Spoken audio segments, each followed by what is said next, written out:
In a dim, vaulted chamber deep within the fortress monastery, on the verdant world of Molech, a night world located only a few short light years from Terra itself, Librarian Galen sat hunched over an ancient oak desk, his gauntleted fingers hovering above the faded leather-bound tome set before him. All around him, the walls of the librarius loomed high, lined with ranks of crumbling scroll and forgotten texts. Each was a whispered fragment of history, some brittle as dust, others humming with wards as old as the many of the human colonies in this sector of space. Flickering lumen globes cast a wavering light across the room, sending shadows sprawling across shelves and spines, making each carved sigil and bound rune seem to dance. The air was thick, carrying the scent of aged vellum, flavoured by the dry tango of the many surrounding inks. Galen could taste it on his tongue.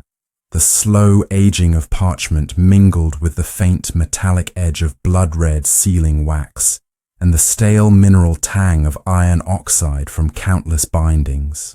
It was a place that wore time heavily, and Galen felt the weight of each year upon his shoulders. Outside, beyond the thick soundproofed walls, came the distant muffled echoes of military drills and steel, and the deep-throated chants of Tech priests blessing the chapter's armour and weaponry. But here in the echoing quiet of the librarius, there was only the sound of his pen scratching across the heavy vellum, his hand steady as he wrote, knowing that every stroke was a tribute, capturing the spirit of the Deathwatch. The Long Vigil, he had been tasked with chronicling the lineage and purpose of the Deathwatch chapter, to capture not just its deeds but its meaning. And here, where the light barely reached, where silence held heavy, he could feel the honour of that charge. It is said that amongst 100 Space Marines, there may be one bold enough to join the Deathwatch, that strange shadowy brotherhood of warriors who come together out of necessity to fight the most threatening of humanity's enemies. They are known as the Long Vigil to some, the Long Watch to others, and they are chosen by the Imperium's Inquisition to stand between humanity and the innumerable alien horrors that roam the stars. Unlike other chapters, they do not come from a single world or bloodline. Instead, they are drawn from all chapters, each with a history of its own, and while they are allowed to display the marks of their home chapter, they must swear themselves to the Watch. Here, amongst the ranks of the Deathwatch, Ultramarines, Space Wolves, and even Dark Angels stand shoulder to shoulder, bound by the black and silver heraldry of this hallowed chapter and the mark of the Inquisition. Theirs is the call of the Ordo Xenos, the Inquisition's dedicated branch for confronting the Xenos threat, the alien, the Orcs wild and brutish with their thunderous cries of war, the Tyrannid, ravenous and ever-spreading, devouring all in their path, and the Necrons, silent, ancient and undying. These and many others are the dangers the Deathwatch face, and the Watch does not just fight these foes, but seeks to know them. For each alien has a nature as peculiar as its threat is terrible, and to conquer such foes, one must understand them deeply. In truth, there is no group within the Imperium with such knowledge of the alien, and no order more trusted to wield that knowledge for mankind. Unlike the other chapters of the Adeptus Astartes, the Deathwatch are not called for conquest, but to guard humanity's future against these unimaginable forces that lie beyond the stars. Each battle brother chosen for the Watch must sever ties with his chapter, accepting the Long Vigil, a bond so strong that his experiences must remain forever secret, locked behind sacred oaths to the Inquisition. They leave their chapter's banners and colours behind, adorning instead the solemn black of the Long Watch, bearing the silver icon of the Inquisition on one shoulder and the memory of their original chapter on the other. Even when they return, they remain marked, burdened with knowledge of what lies in the shadows, alien threats the likes of which few Space Marines would wish to imagine. They are organized differently too.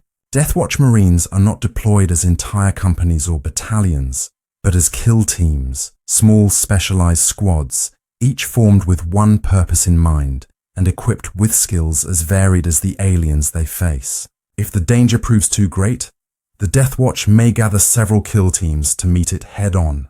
But if the threat still cannot be contained, the Inquisition must call upon Full Space Marine Chapter or the Astrum Militarum to manage the war. The exact origins of the chapter seem to be shrouded in mystery and conflict, like most of the darkest secrets within the Imperium. It is known that their creation arose during a desperate time, but as to whether this was a deliberate birth or a chance assembling of scattered forces, well, that depends upon whom you ask. Some accounts held by more traditional scholars trace the founding of the Deathwatch to the period known as the Time of Rebirth, when an unimaginable tide of greenskin savagery swept across the stars.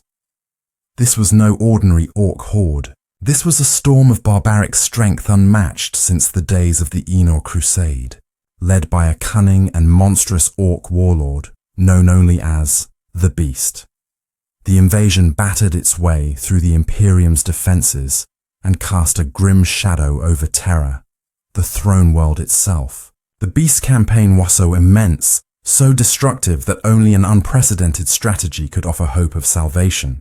In the midst of this bloodshed, it was the Imperial Fist's chapter master Corand, the only surviving member of his chapter after brutal battles, that Rosetto the challenge. As Lord Commander of the Imperium, Corand faced an impossible decision. Against such a foe, conventional warfare would do little but bleed the Imperium further. And so, he proposed something extraordinary. The creation of elite kill teams composed of veteran space marines handpicked from across the different chapters of the Adeptus Astartes. These warriors would carry out specialized strikes, attacking the heart of the orc threat with surgical precision. It was Corran's hope that these kill teams might be able to pierce through where whole armies had failed, striking down the Beast and halting his rampageance and for all. At first, the High Lords of Terror balked at the idea, wary of the complications that might arise from uniting different chapters under a single banner and placing them in the service of the Inquisition. But the times were grim, and Corrand was relentless in his arguments. Desperate, the High Lords finally agreed, and Corrand's vision took form. From the ranks of those who had survived the slaughter on Anor, the first warriors of the Deathwatch were chosen. These were men who had lost much but held their resolve, and it was in the shadow of their fallen brothers that the seeds of the Deathwatch were planted. Together, they pledged to honor the memory of those who had perished by ensuring that such a threat would never again rise unchecked. In time, Corrand's idea gained a more formal structure. The Inquisition and the Senator Imperialis decreed that this new force would serve as the militant arm of the newly established Ordo Xenos, a branch of the Inquisition dedicated solely to countering the many alien threats to humanity. And thus, the Deathwatch was made. Much like the Grey Knights had been established as the sword of the Order Malus against the horrors of the Warp. Yet, as with all matters in the Imperium, alternate tales swirl around the origins of the Watch. Other records tell of a more secretive, perhaps even more ancient beginning. These accounts speak of the Apocryphon conclave of Orite IV, a shadowed meeting of the Inquisition's most senior members who gathered to contemplate the future of humanity against the endless threat of the alien. Among them were lords from the newly emerging Ordo Xenos, each of whom feared that one day the Imperium would be consumed by the monstrous, the enslaving, and the godlike beings that skulked in the dark. They envisioned a nightmare future in which all manner of creatures, orcs, tyrannids, necrons, and more besides, would rise as one to end the Imperium in a final apocalyptic uprising. After much deliberation, the conclave agreed upon a bold strategy: to approach the Adeptus Astartes themselves. They envisioned a new kind of space marine chapter, comprised of experienced veterans from multiple chapters, each a warrior hardened by countless battles against the Xenos.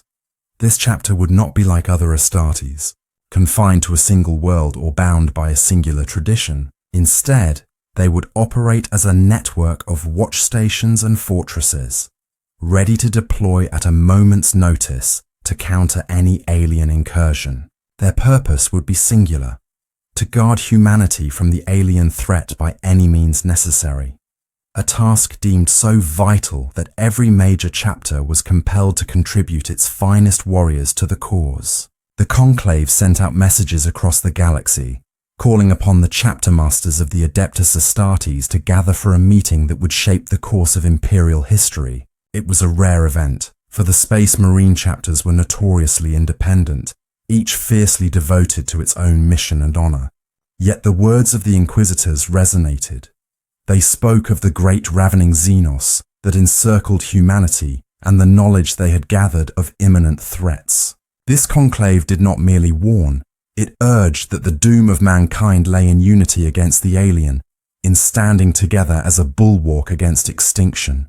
The chapter masters, each bearing the scars of countless battles, knew the truth of this fear. At dawn the next day, a quorum of chapter masters met with the conclave, each pledging warriors to this new endeavor.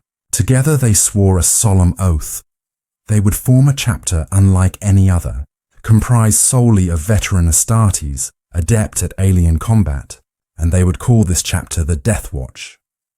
The oath, binding as iron, held that the Deathwatch would stand sentinel against the alien menace, ever vigilant in the dark voids between stars. The Inquisition, in turn, would provide support and coordination, tracking down threats and directing the Deathwatch kill teams where they were most needed.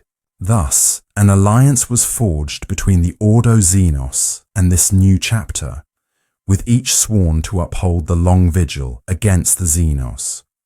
The Inquisition's role was not merely advisory. The Ordo Xenos, with its vast resources and extensive intelligence networks, would serve as the eyes and ears of the Deathwatch, detecting Xenos threats before they could manifest fully. This alliance was unique in the history of the Imperium, for it allowed a chapter of Space Marines to work under the auspices of the Inquisition, while maintaining the autonomy of their own hierarchy. Watch captains and masters of the Deathwatch would act independently in battle, but would be guided by the Ordo Xenos' intelligence, a balance that proved crucial as the Deathwatch's operations became more complex and spread across the Imperium. They were warriors who would serve as sentinels, venturing into places no one else dared, learning the ways of the alien and eliminating threats before they could ever hope to reach humanity's heartlands. To this day, the Deathwatch holds firm to the oaths first sworn by Corand and the Apocryphon Conclave. They continue their vigil in the shadows, a tireless brotherhood forged from the many, bound by secrecy and united by the same solemn purpose. For centuries they have waged this hidden war, their victories known to few, their sacrifices celebrated by none. The following is an account of one of the first conflicts the Deathwatch were used to bring to an end. The 41st millennium is a time of unraveling, of grim decline and cosmic upheaval. The shield of the Deathwatch at this time is trembling under the relentless strain. Never has the Imperium faced so many enemies at once, nor so many onslaughts of such terrifying variety. As humanity wages a desperate struggle against the forces of chaos, an ancient and insidious threat swells all around them. The Xenos, the alien, driven by motives and hatreds that are beyond our understanding, the galaxy has become cauldron of ruin. A place where old foes and new ones alike have seized upon humanity's vulnerability in the wake of the Great Rift, that catastrophic rip across the galaxy that has split the Imperium in two, isolating billions in darkness. In these conditions, the aliens press in, seeking to claim whatever remains of human civilization across the void. The Deathwatch's long and silent vigil is now as much a battle for survival as it is a mission of protection. The craft world Eldari, ever haunted by their fading grandeur, are fighting with a fire that has not been seen in millennia. They seek resurgence, an opportunity to burn brightly before their species fades into legend.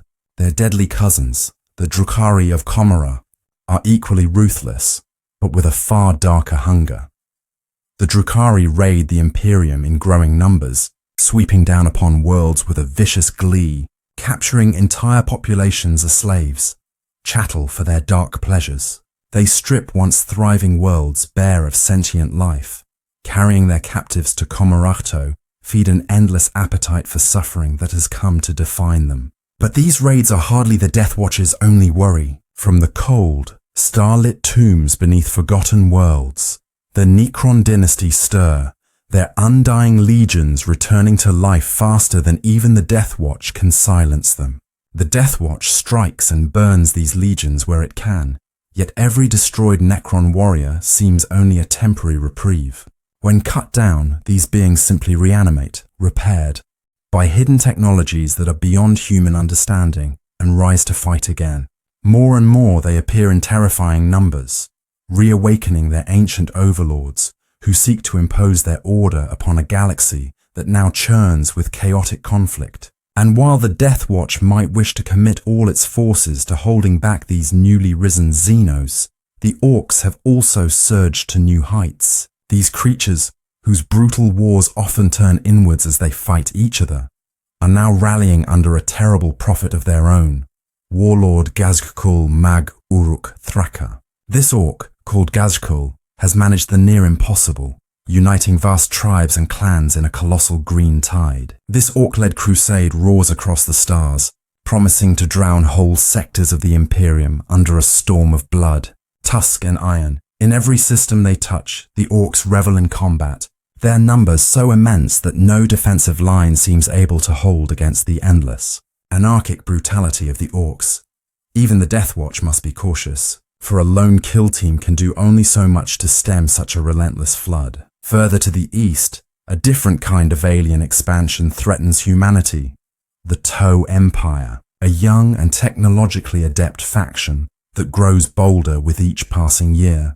With the invention of their ZFR Horizon Accelerator engine, the Tau now press into the Damocles Gulf, reaching deeper into Imperial territory. Here, their aggression takes on an eerie, calculated form. Worlds are overtaken not through pure might, but by a quiet and cunning subjugation, their people swayed by Tau ideals of cooperation and integration.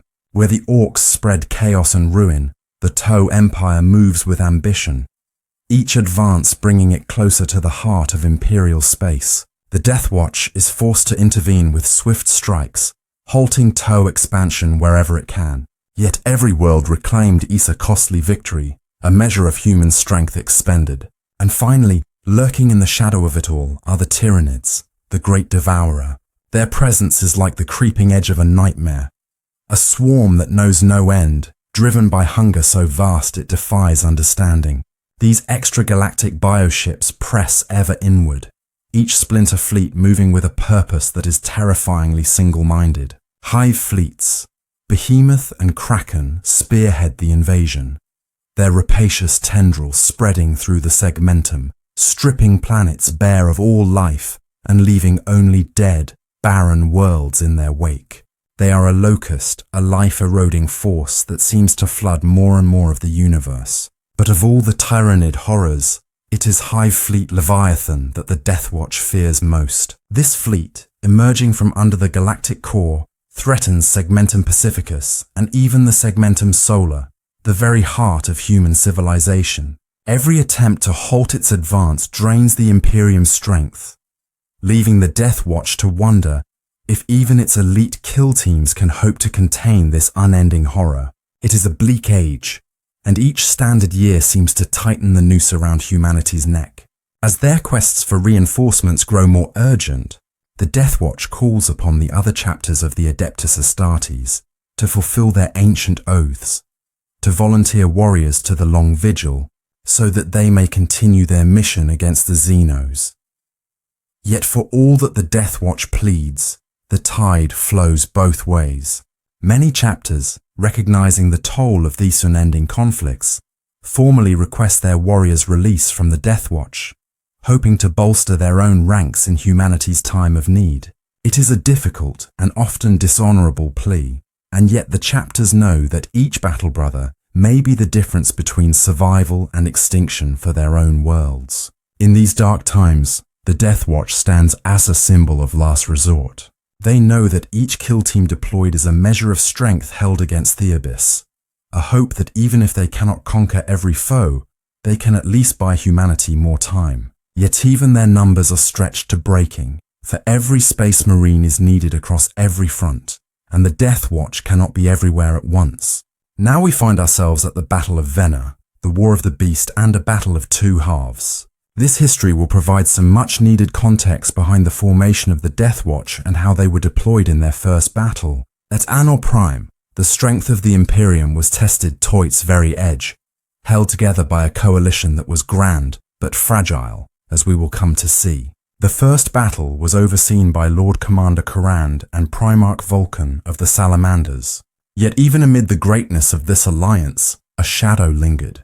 Vulcan himself, taciturn and withdrawn, gave few commands, deciding instead to stay within the confines of the Alcazar Remembered, the battle barge of the Fists Exemplar, where his brooding presence cast a strange separation over the fleet. It was a silence that weighed heavily upon his fellow commanders, who nonetheless made the decision to move forward, trusting that the Primarch's judgment was sound and would guide them at the right moment. As the Imperial fleet reached Anna Prime, a foreboding sight greeted them.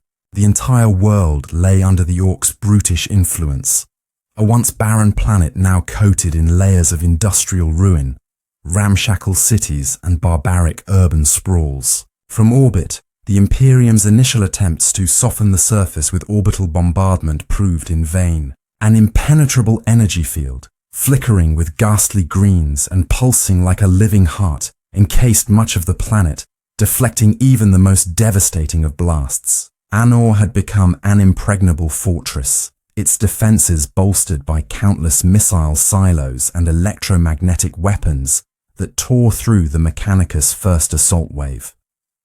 When the ground invasion began, the Imperium's forces were thrown immediately into a staggering chaos. Each step forward brought them into yet another kill zone, where the greenskins lay in wait, drawing the Imperium into traps both brutal and cunning. Orc machinery filled the air with acrid smoke and the sickly stench of burning promethium. From every alley and every vantage point, Orcs descended in overwhelming numbers, their bellowing cries echoing like thunder through the cracked cityscape of Garkod, their capital. Yet for all this, Corand led his people well, rallying the combined might of the Fists Exemplar, Blood Angels, Dark Angels, Space Wolves and other honoured chapters. Alongside them marched the stalwart regiments of the Astrum Militarum, the disciplined ranks of the Legio Scitari, and the towering forms of Titans from the Legio Ultima. Each one met with a brutal counterforce of Orc war engines. In these grueling early stages, Corand realized that they were being driven toward the heart of Garkod. The Orcs were not mindlessly aggressive, as so many assumed. They were shrewd, methodical, and horrifyingly organized. It was a peculiarity. With every advance, Imperial losses grew unsustainable, for the Orcs wielded weapons as exotic as they were destructive. Gravitic distorters that twisted the armor of battle titans, psychic pulses that ruptured the minds of Astartes, and immense gargants whose footfalls shook the very ground beneath them. By the time they neared the inner defences, the Orcs had decimated nearly half of the Astrum Militarum regiments and claimed the lives of a third of the Space Marines who had set foot on Anna's cursed soil. It was then that Assad Wire, the famed beast-cruel assassin of the Vindicare Temple, penetrated the inner sanctum of Gork and Mork's Temple Palace, only to discover a trap. Within those profane halls, Wire encountered not just the beast himself, but a vast congregation of war bosses, each clad in mega armor that gleamed with brutalized trophies and crude glyphs, and an enormous mega gargant stationed at the ready. Realizing he would never reach the beast in the face of such overwhelming force, Wire commandeered a greenskin flyer, a ramshackle contraption of roaring engines and clattering plates, and tore through the skies back to the Imperial lines. Though his arrival was an omen of ill tidings, it brought with it the warning needed to devise a new plan. Lord Commander Corand ordered an immediate shift in tactics. Rather than pushing headlong into the temple's defences, the Imperial forces turned their efforts upon the Orc supply lines, targeting depot filled with the grotesque fare that sustained the green tide.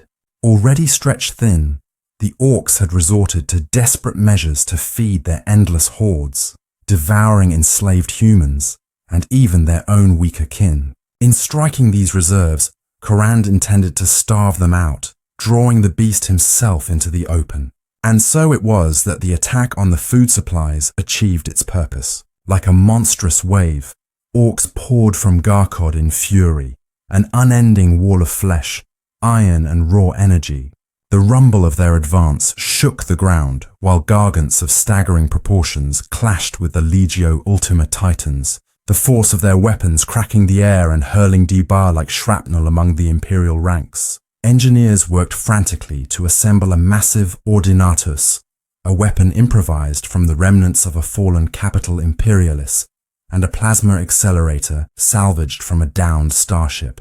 With each shuddering blast, the ordinatus scoured through the advancing greenskins, though it was but a temporary reprieve against the wave of Orc fury. Then, in a horrifying revelation, the Orcs unveiled their masterstroke. The massive temple of Gork Mork, thought Toby a fortress, was not a simple building. The entire structure shook, its walls unfolding and shifting as the immense superweapon it concealed. The Mega Gargant came to life, emitting pulsing waves of psychic energy from enormous glowing eyes. The gargantuan war machine rained destruction upon the advancing Imperial forces. Every blow it struck sent men, tanks, and Astartes hurtling through the air, shattering the once cohesive lines of the invasion. In this final hour, Vulcan took to the field. He ordered every available Thunderhawk and Stormbird loaded with the remnants of the Astartes companies, leading 3,000 Space Marines in a last defiant aerial assault upon the Mega Gargant.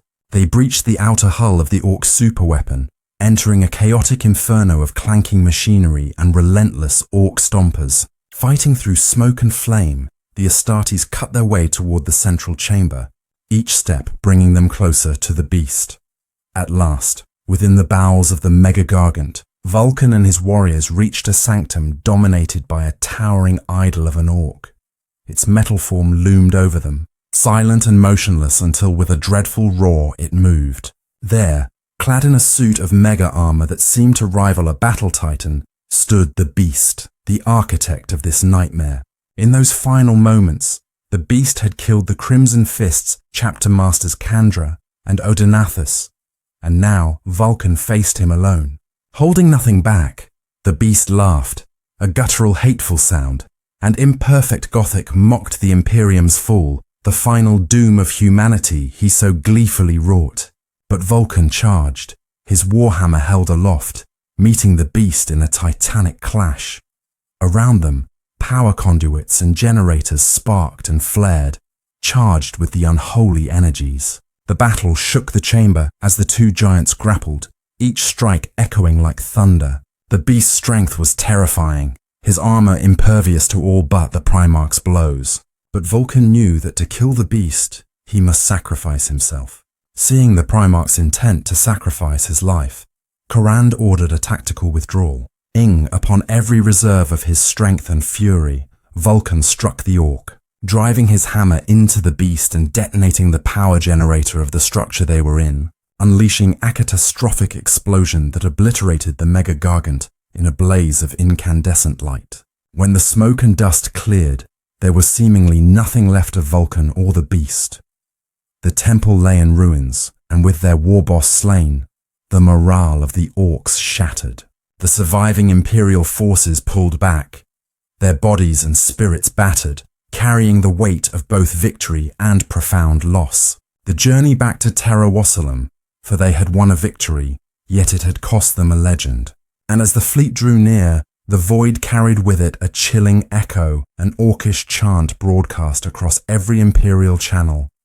I am slaughter, Eam slaughter, I am slaughter. It is between the first and second battles for Aenor that the Deathwatch were formed. Most accounts say that this new force was a result of desperation, after the Orcs amassed a force near Terra, on a newly reactivated attack moon. After the crushing disappointment of the first battle for Aenor, Lord Commander Korand refused to let despair overwhelm him. Against the monstrous Orc warlord, force and sheer numbers had proven futile, yet he knew that the key to victory lay not in brawn, but in cunning.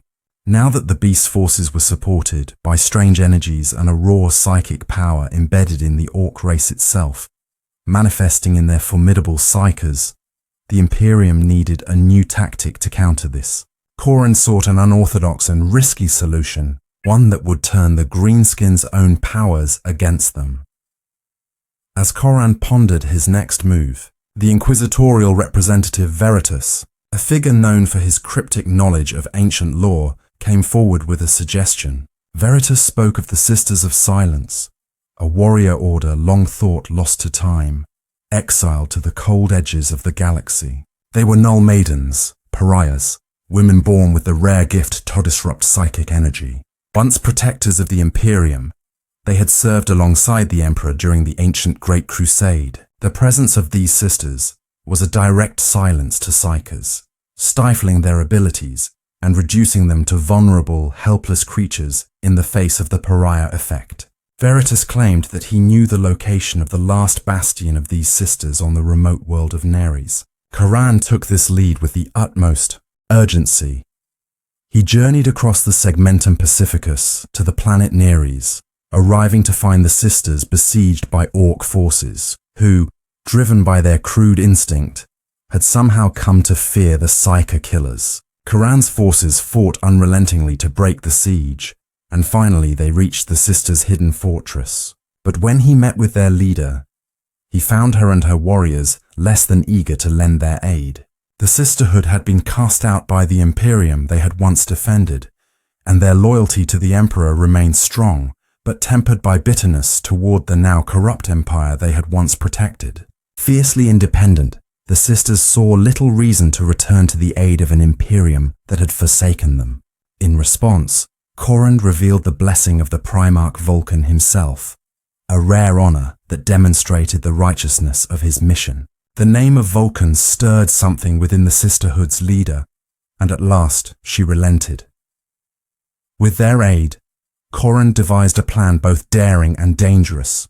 They would capture Orc psychers on multiple worlds, including Idola, Plos, and the icebound Valhalla, and bring them to battle alongside the Sisters of Silence. He intended to create a devastating reverse WAG effect that would rebound through the Orc psyche, turning their own energies against them and crippling the beast's forces. Testing the plan on the world of Incus Maxima, Coran and the Sisters of Silence unleashed their plan against a vast Orc horde. The results were as spectacular. The psychic feedback loop tore through the greenskin ranks, leaving them scattered, disoriented and weakened. Emboldened by this victory, Coran prepared for the final strike on Anulo, determined that this second battle would bring an end to the beast. The assembled Imperial crusade for the second Battle of Anor was smaller after the losses of the first battle, but still a threat. Battered yet unbroken warriors from chapters across the Imperium came together. The Black Templars, Blood Angels, Iron Knights, Space Wolves, and many others. Alongside them stood the grim veterans of the Astrum Militarum Frateris Templar, the deadly Skitari Legio Cybernetica, towering Imperial Knights, and the remaining titans of the Legio Ultima. From the shadows, the Sisters of Silence gathered in their own ranks, ready to unleash their pariah powers once more. It is here where we see the first use of a detachment of the Deathwatch, the newly formed specialist strike teams, which were to be used as a scalpel to cut in precise and measured strikes. Due to severe losses within the Imperial Navy, the Crusade relied on the black ships of the Inquisition, provided by co-inquisitorial representative Rayand. Together with Chapter Master Maximus Thracius of the Fists Exemplar, Rian co-commanded the invasion force, while Coran himself led a smaller assassination team intent on reaching the beast at the heart of Anor. This handpicked team was as deadly as it was diverse. Black Temp High Marshal Bohemond, Deathwatch Chapter Master Asar Warfist, a 6-man Deathwatch kill team led by Raven Guard Sergeant Tyrus, the Imperial Assassin Esad Wire, Skitri Ranger Alpha Trace and Yezal, Commissar Heliad Gos, a squad of Sisters of Silence under Knight Abyssal Cavalin Brassas, and 2 massive Oghren. The initial assault was swift and calculated. Damaged warships piloted by skeleton crews were sacrificed in a final explosive charge, crashing into the energy field that guarded Garkod. The fortress capital of Vena, the barrier flickered, then fell, its immense energies temporarily dissipated. Seizing the moment, Coran's team teleported directly into the heart of Garkod, where they found themselves in the midst of enemy territory. Yet their arrival had not gone unnoticed. The energy shield snapped back into place, sealing the Imperials within and leaving the bulk of the Imperial fleet exposed to a sudden Orc ambush. Swarms of green-skinned ships materialized in orbit, launching a brutal counterattack. Even so, Karan pressed forward. He knew well that hesitation would mean death and failure. They battled their way through corridors bristling with crude Orc traps and ambushes, making their way toward the throne room where the beast was said to reside. Once thought to have died in the first battle with Vulcan, reports had come to the Imperium that the war boss was indeed alive and well. At last, Corrin's team entered a cavernous hall lined with towering statues, a monstrous chamber befitting an Orc warlord. 6 immense thrones, each draped in banners and trophies, loomed at the far end. Seated upon one of these thrones was an enormous Orc, clad in mega armor, radiating a terrifying presence. The beast's honor guard of gargants, massive stomping machines of war, taller than an Imperial Reaver-class Titan, stood sentinel, a force that seemed beyond any mortal's power to defeat. The battle that followed was a storm of chaos and carnage. Corrin and his warriors fought like men possessed, engaging the beast with every weapon and strategy that they had. Yet their efforts were futile. Even their most potent attacks seemed to glance off the warlord's armored bulk. As Karan's hope began to falter, the Sisters of Silence began their pariah ritual. Their anti-psyker aura clashed with the energies of the Orc accompanying the beast, triggering a chain reaction that ripped through the minds of the greenskins, causing them to stagger and falter. For a brief critical moment, the psychic energy that fueled the beast's horde was disrupted, giving Karan and his team a brief moment of advantage. With a final desperate assault, Karan struck with everything he had, and at last the massive Orc collapsed, defeated. Yet as victory seemed within their grasp, a new horror emerged. From the shadows came another figure, a larger, even more monstrous Orc, much the same as the beast they had just vanquished. It was then that Corrin realized the terrible truth. This was not a singular warlord, but one of 6 prime Orcs, each a beast in its own right. In the ensuing chaos, this new Orc crushed Corrin, ending the life of the last son of Dawn with a brutal finality. The assassination force was forced to flee, recovering Corrin's fallen body as they escaped. Thus ended the first battle in which the Deathwatch had been deployed. A battle that prompted their creation, and one which had both stories of success as well as defeat. The next battle of note takes us to the world of Damnos. This place is, or was, an Imperial mining world located in the Ultima Segmentum system. During the Great Crusade, this world was colonized by humanity without knowing that it was a tomb world of the ancient Necron dynasty. This mistake would start the war for Damnos and a great loss of life. The second battle for Damnos began long before any bolter was fired or blade swung. Damnos had fallen to the Necrons in 974 M41, a reminder that ancient and powerful enemies still lurked within the galaxy, more resilient and calculated than ever. Though the Inquisition had tried to suppress the Necrons' existence, word of their rise spread quickly through the Imperium, undermining faith in humanity's supposed supremacy over alien threats. The losses suffered by the Astron Militarum and even the Ultramarine Second Company weighed heavily.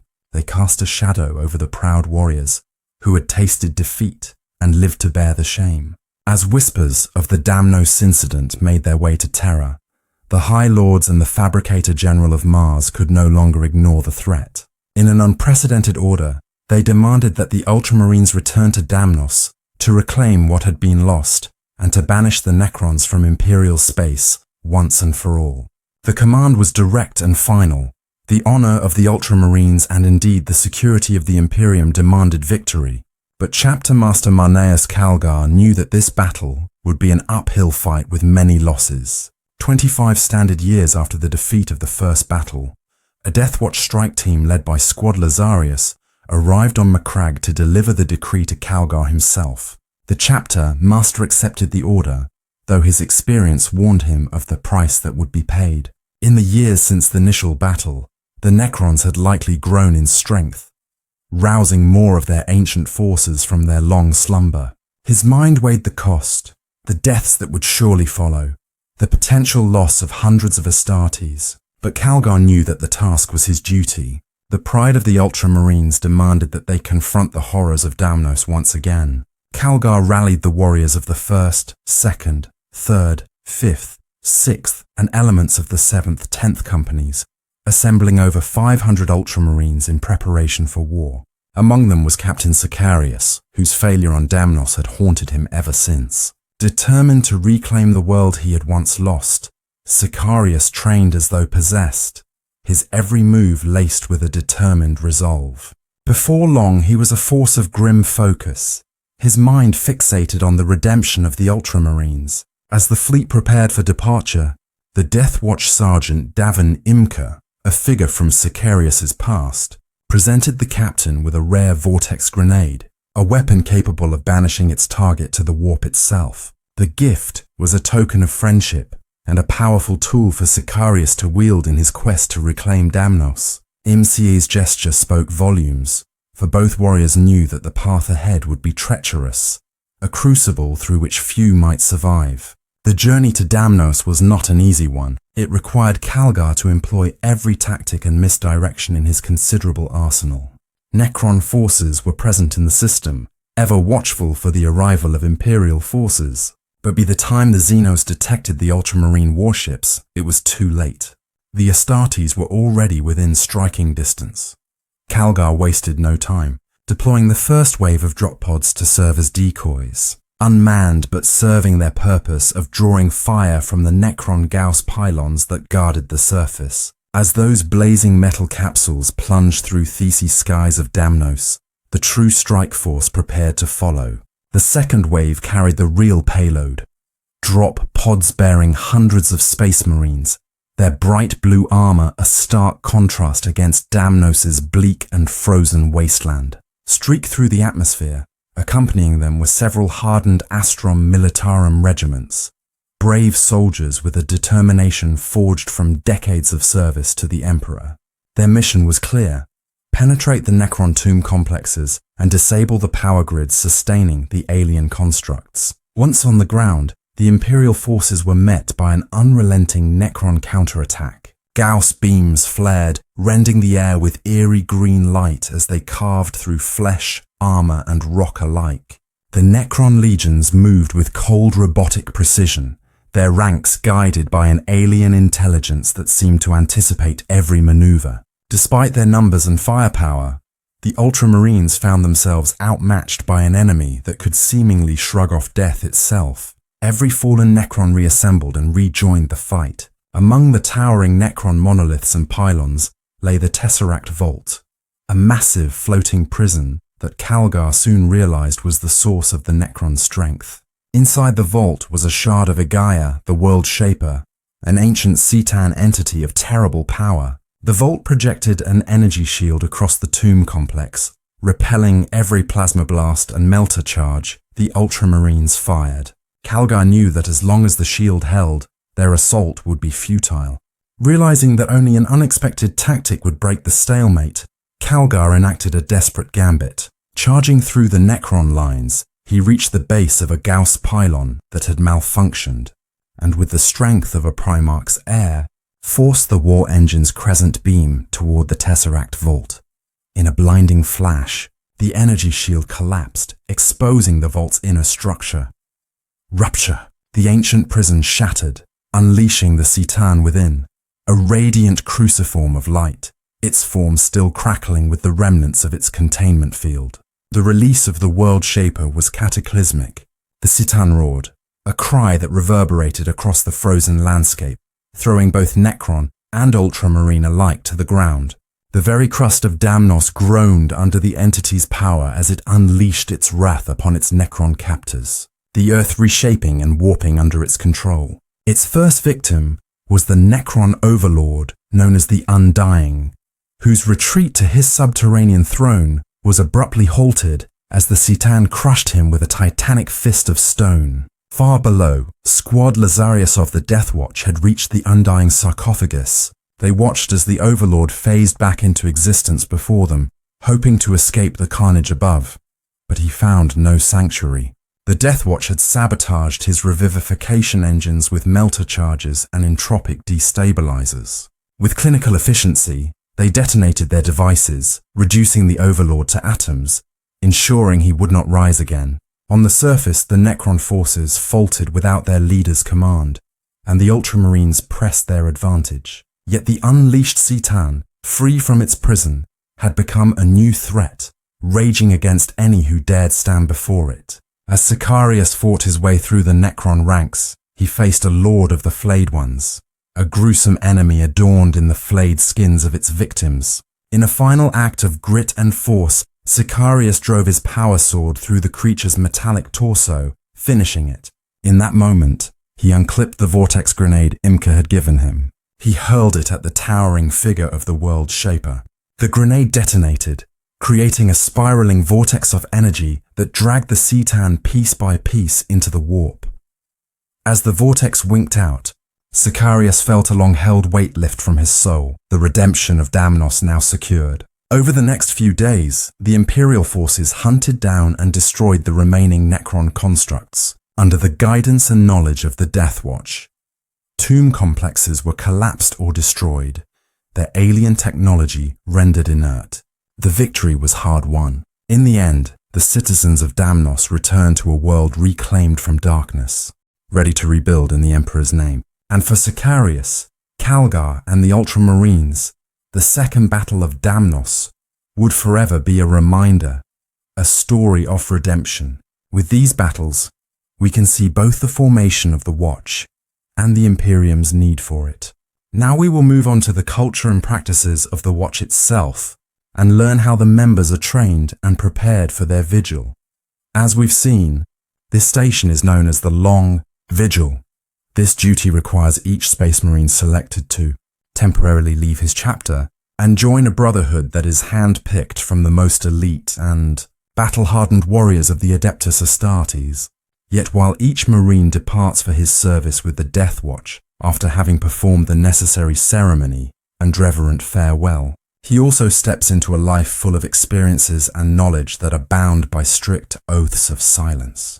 Even his closest battle brothers back in his chapter must remain unaware of his Deathwatch role, ensuring the secrets of the Xenos are kept within the walls of the Watch fortresses. The journey into the Long Vigil begins with a calling. For a Space Marine already considered among the most fearsome warriors of humanity, being chosen to serve in the Deathwatch signifies recognition as the elite among elites. Each recruit undergoes rigorous assessment, their selection determined by those within their chapter who see a potent blend of combat skill, discipline, and intelligence. So how exactly does one join the Deathwatch? For a Space Marine, the call to serve is a distinction that surpasses even the honored ranks they've attained in their own chapters.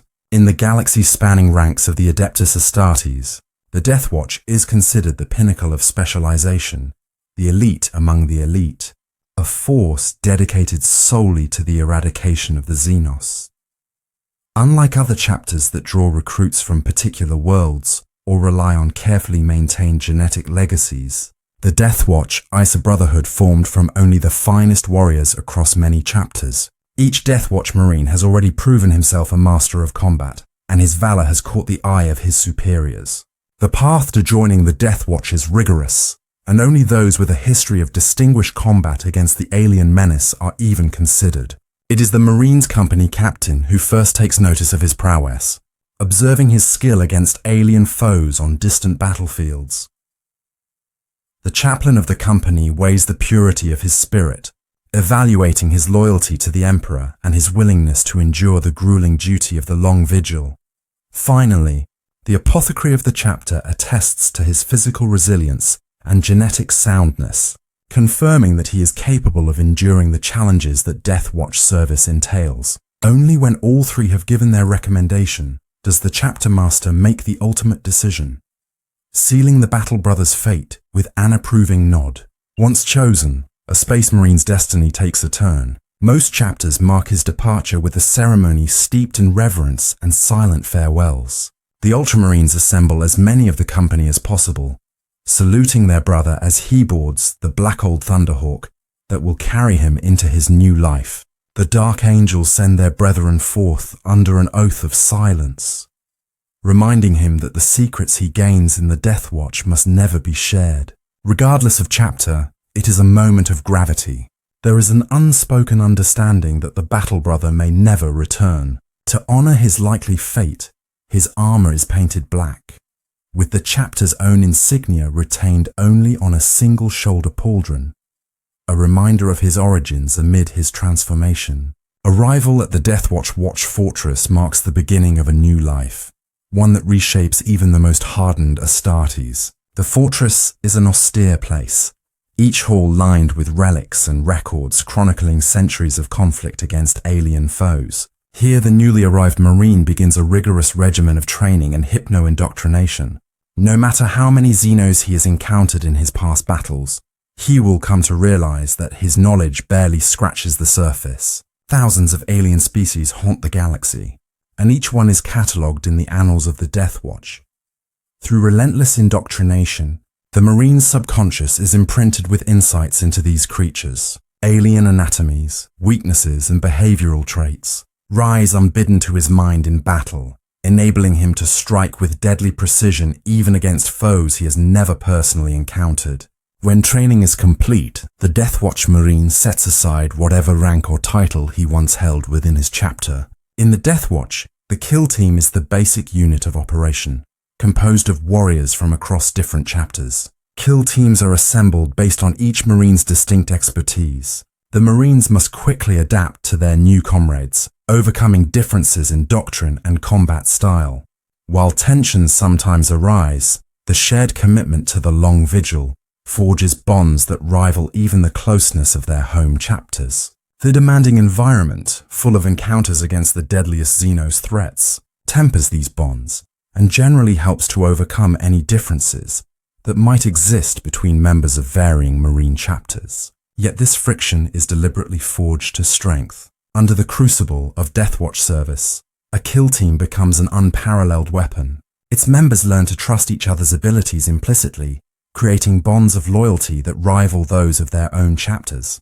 By the time the kill team plunges into battle, it has become more than just a collection of Astartes. It is a single honed blade, prepared to strike with precision and lethality.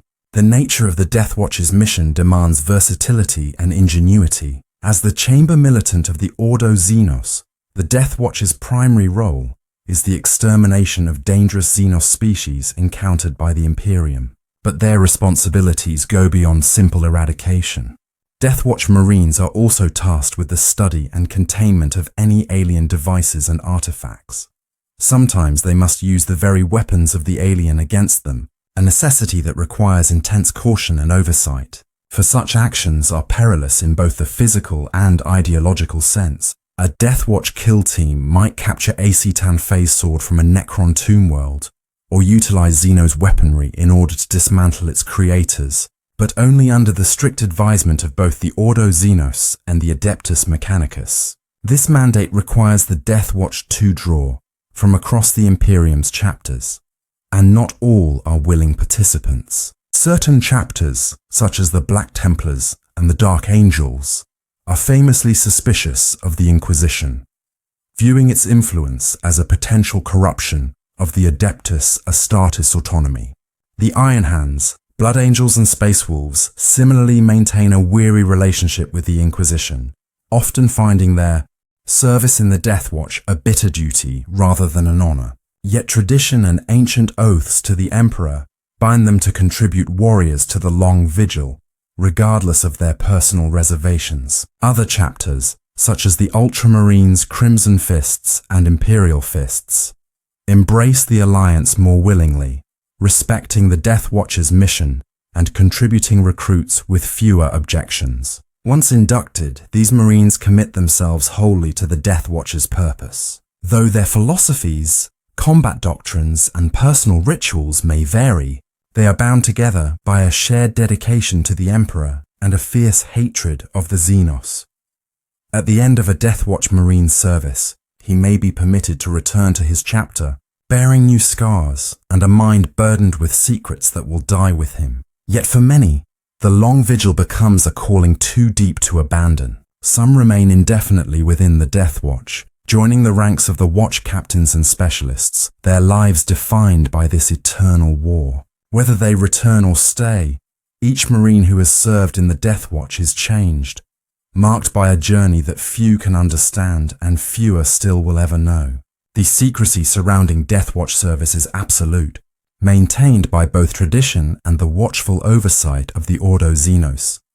Before joining, each Space Marine swears an oath of silence, promising to keep his knowledge and experiences confined to the Deathwatch itself. Even after returning to his chapter, a former Deathwatch Marine carries a burden of memories he cannot share.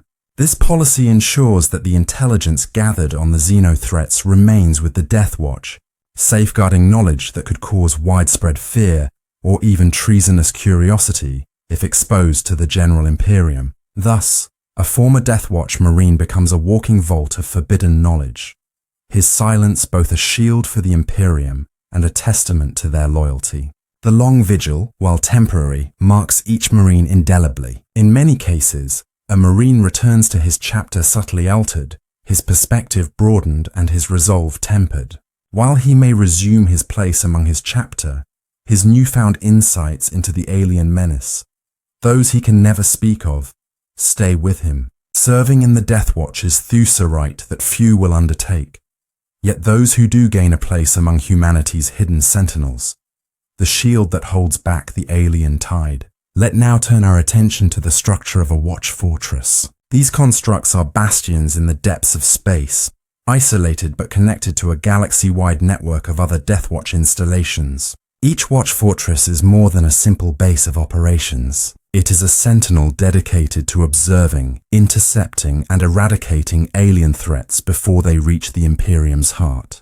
In the dark times of the era Indomitus, when communication and travel are increasingly treacherous, these fortresses function in much the same way as watchtowers in the night. These watch fortresses are spread thinly across the Imperium. Many exist in orbit around unassuming planets, their presence hidden even from the citizens they protect. While every fortress plays a crucial role, each is as unique as the threats it monitors. Some are colossal void stations housing hundreds of Deathwatch astartes, while others are smaller dedicated listening posts or refueling hubs. Among them, Tessa Prime stands as the greatest of these fortresses, a world itself, gifted to the Deathwatch by the Ultramarines from their territory in the realm of Ultramar.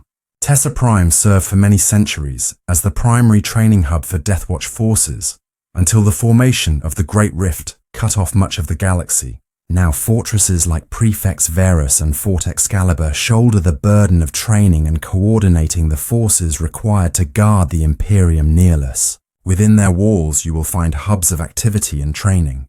At the heart of every fortress is the Watch Commander, a veteran who has served in the Deathwatch for centuries, often bearing the scars of countless Xenos encounters. The Watch Commander is typically a Watchmaster, though in some fortresses, a highly experienced watch captain may also fill this role. This commander has ultimate responsibility over the fortress, its operations and the deployment of its kill teams across the surrounding systems. Supporting the Watch Commander is a council known as the Strategium, composed of specialist officers. These include Deathwatch librarians, apothecaries, chaplain and tech marines, each bringing in expertise honed in their former chapters, but adapted to the unique needs of the Deathwatch. The apothecaries guard against the biological and genetic threats posed by alien contamination, monitoring their brethren for any sign of corruption. The librarians keep watch for any psycho-related dangers, prepared to counter Xenos species that wield psychic powers. Tech Marines, meanwhile, are entrusted with the war gear and vehicles of the Deathwatch, maintaining and even modifying them to counter specific alien threats. These Tech Marines use their training from the Mechanicus to analyze and understand Xenos technology, overseeing everything from alien weapon testing to the delicate task of integrating captured devices that could prove useful in battle. We then have each watch fortress further divided into watch companies, each typically commanded by a watch captain and assisted by 2 watch lieutenants. The companies are smaller than the standard Codex Astartes prescribed formations found in regular Space Marine chapters. In the Deathwatch, each team comprises of 50 or fewer Astartes, organized into 4 or 5 kill teams.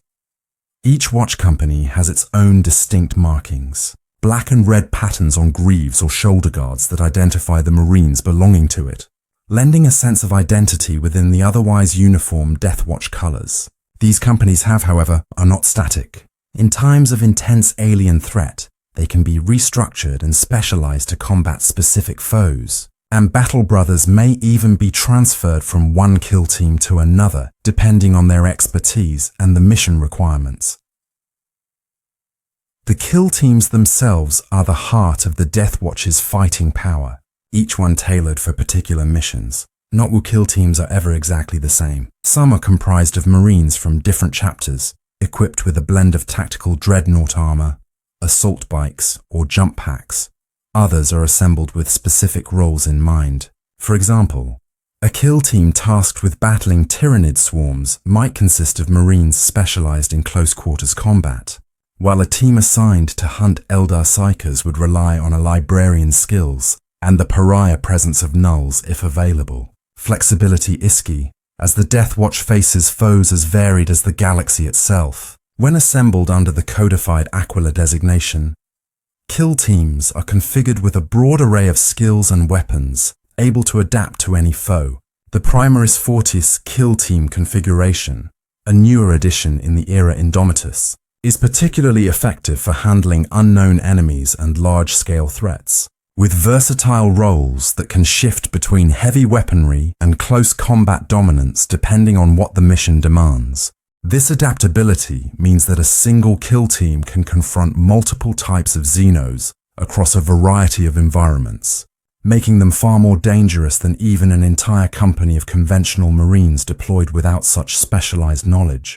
The deployment of a kill team signifies a severe Xenos threat, and for those Imperial servants aware of the Deathwatch's presence, it is both a warning and a reassurance. To call upon an entire watch company signals an apocalyptic level of danger, a declaration by the Inquisition that humanity itself stands at risk. In most cases, each kill team is commanded by a Deathwatch sergeant, who is often the team's most seasoned warrior, bearing the team's name as a legacy. However, in certain cases, a high-ranking officer from the Watch Fortress, such as a librarian or apothecary, may take command of a kill team for specialized missions. When this happens, the team's name changes to reflect their new leader role for the duration of the mission. Even within the tight structure of a fortress, there remains a commitment to flexibility. Kill teams are trained to disband and reform quickly, each Marine carrying the experience of previous missions into every new team composition. Over the centuries, some teams like Kill Team Cassius have become legends in their own right, forming bonds so powerful that they remain together across multiple campaigns. These teams are rare but cherished assets, their unity and experience making them as valuable as entire fortresses. Every watch fortress is therefore a miniature chapter of Space Marines, but one bound not by shared heritage or a homeworld, but by the duty of the Long Vigil. Its corridors echo with a constant readiness, and its halls are adorned with the banners of campaigns fought and victories won against alien threats few could comprehend. Each fortress, each kill team, and each Marine stands as a testament to the relentless vigilance that defines the Deathwatch, watching over humanity from the blackness of space, ready to strike whenever and wherever the Xenos menace appears. The combat doctrine of the Deathwatch is similarly unlike that of other Space Marine chapters, built on principles of precision, adaptability, and extreme lethality. A Deathwatch kill team often undertakes missions alone, functioning with minimal to no external support. Their objectives clear and singular: eliminate the target, gather intelligence, and disappear. Each kill team is typically led by an officer of considerable experience, such as a watch captain or a Deathwatch librarian, and in some rare instances, an Inquisitor may lead the operation personally. These leaders bring not only the authority of their own rank, but also the inquisitorial mandate which grants them almost unrestricted power in the pursuit of their mission. This authority allows a kill team to requisition support on the ground when necessary, calling upon Imperial forces such as Astrum Militarum regiments or Allied Space Marine chapters if the scale of the threat requires it. The Deathwatch's access to specialized war gear is also essential to its success. Each kill team is equipped with advanced and rare Imperial technology, including heavy bolter gyro suspensors, which provide improved stability and accuracy, and M40 targeters enhancing their aim with devastating precision. The kill teams also employ a range of specialist ammunition tailored to the specific vulnerabilities of their alien foes. For instance, metal storm fragmentation shells unleash a deadly spread of shrapnel, ideal for clearing clustered groups of lightly armored enemies. Against more resilient foes, the Deathwatch deploys Kraken penetrator bolts, whose armor-piercing capabilities can punch through even the thick hides of tyrannid monstrosities or the advanced metal exoskeletons of Necrons. Yet the Deathwatch is willing to take extreme measures to ensure mission success, even if it means using the Xenos' own weapons against them. Although dangerous and not without controversy, the Deathwatch sometimes employs alien technology in the field, a choice driven not by preference but by necessity. Advanced Xenos weapons, when carefully monitored and employed, provide the Deathwatch with additional means to strike at enemies who might otherwise shrug off standard Imperial ordnance. Stealth and surprise are also vital components of Deathwatch tactics. Rather than engaging in prolonged battles, a Deathwatch kill team will often insert into hostile territory using unconventional methods, seeking to strike decisively and withdraw before the enemy can mount a counterattack. Common deployment methods include teleportation into the heart of enemy fortifications, high altitude, grav chute drops, and even the use of termite drilling vehicles. Originally designed by the Leagues of Votan, these subterranean transports allow the Deathwatch to burrow deep into enemy territory, surfacing in the midst of their targets and catching the Xenos unprepared. Once deployed, the kill team adapts its formation and tactics to the mission parameters and the alien threat they face. Some missions call for silent infiltration, where Marines move like shadows, neutralizing key targets with suppressed bolter fire and blades. Other situations demand an all-out assault, where kill teams rely on heavy weaponry and close-quarters combat tosmash through enemy ranks. Versatility is their lifeblood, with each Marine trained to operate independently, yet coordinate with his brothers in lethal synergy. To end, in the era Indomitus, the scale of Xenos incursions has soared to existential proportions. The Tyrannids, driven by the relentless hunger of their hive fleets, have reappeared in frightening numbers. Hive fleets, Behemoth and Kraken, though believed diminished, have left behind splinters that continue to encroach on the Imperium's coreward borders. These biofleets devastate entire star systems, leaving barren, lifeless worlds in their wake. However, it is Hive Fleet Leviathan, now emerging from under the galactic core, that presents perhaps the greatest threat to the Imperium, with its splinter fleets probing dangerously close to humanity's heartlands in the Segmentum Solar. Simultaneously, the Necrons, awakening from millennia of dormancy, reanimate in vast numbers, seeking to claim what they regard as their rightful dominion over the galaxy. Necron tomb worlds have begun to emerge, spurred by ancient protocols to bring order to what they see as a chaotic galaxy.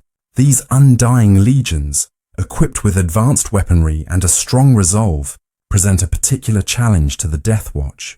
Each Necron encounter reveals new horrors, from hyper-advanced weaponry to temporal distortions, pushing the limits of the Deathwatch's capabilities and knowledge. Meanwhile, the Orcs area massing again under the banner of Gazkul Mag Uruk Thraka, the self-proclaimed prophet of Gork and Mork.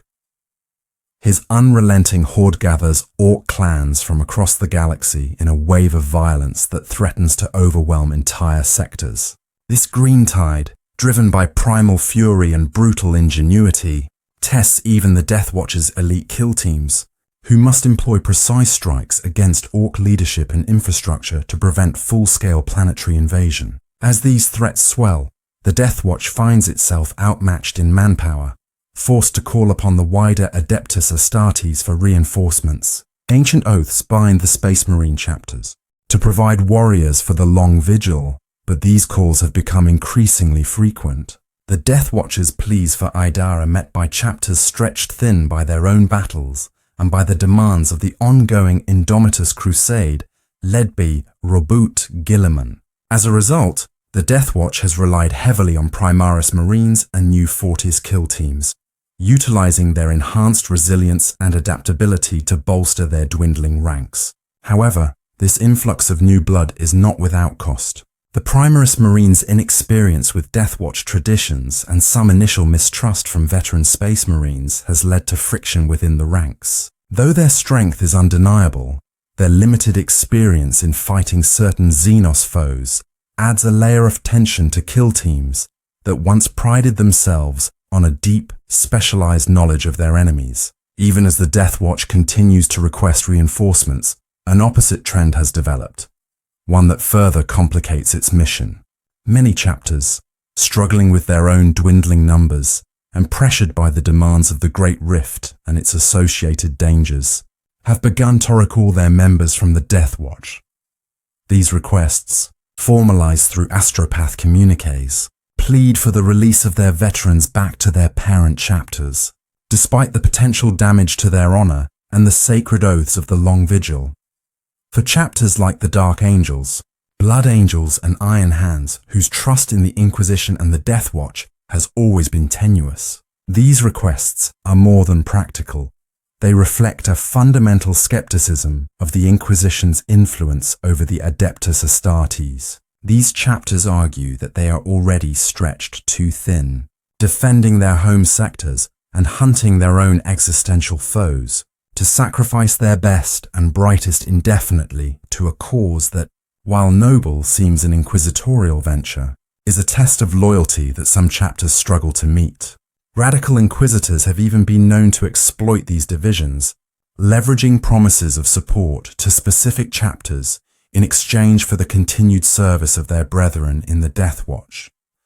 This has led to an undercurrent of political tension, where some chapters view the Inquisition as meddling in their affairs, creating a strained relationship that impacts even the Deathwatch's operations. In an attempt to compromise, certain watch fortresses have devised alternative strategies to meet these recall demands. Battle Brothers are sometimes allowed to return temporarily to their chapters while retaining their Deathwatch insignia, offering critical anti-Xenos expertise to their brethren, while technically remaining in service of the Long Vigil. These returning Deathwatch veterans often act as specialized advisors, lending their hard-won knowledge against alien foes. Yet for the Deathwatch itself, this is a bittersweet solution that only partially resolves the pressing need for cohesive, permanent kill teams. These challenges of the era Indomitus have altered the very fabric of Deathwatch culture. Traditionally, the Long Vigil was viewed as a sacred duty, a test of the body, mind and soul, as well as a mark of exceptional honor within the Adeptus Astartes. The secrecy of the vigil, coupled with the profound bonds formed within kill teams, helped foster an intense loyalty and an understanding of the Deathwatch as a unique brotherhood, apart from all others. But the increasing frequency of recalls and the reluctance of some chapters to send their veterans has changed the perception of the Long Vigil. To some, it is no longer seen as a hallowed rite, but as an ordeal that estranges them from their parent chapters. For chapters like the Black Templars and Space Wolves, which value their independence, service in the Deathwatch now comes with an additional psychological toll, viewed with both reverence and apprehension. Kill teams must work harder than ever to foster cohesion, facing not only the external pressure of galactic threats, but also the internal strain of shifting allegiances. As the era Indomitus presses on, the Deathwatch remains string yet fundamentally altered. These trials have exposed the fine line between cooperation and dissent among the Adeptus Astartes, with the Deathwatch balancing between an honored calling and a duty sometimes born with silent resentment. It is a testament to their discipline and unity that despite these tensions, the Deathwatch continues to serve, holding the Imperium's perimeter against an overwhelming tide of alien threat. Whether the current structure can sustain itself, or whether the strain will force a deeper reckoning with the Inquisition and the wider Astartes Brotherhood, remains a looming question in this new Dark Age.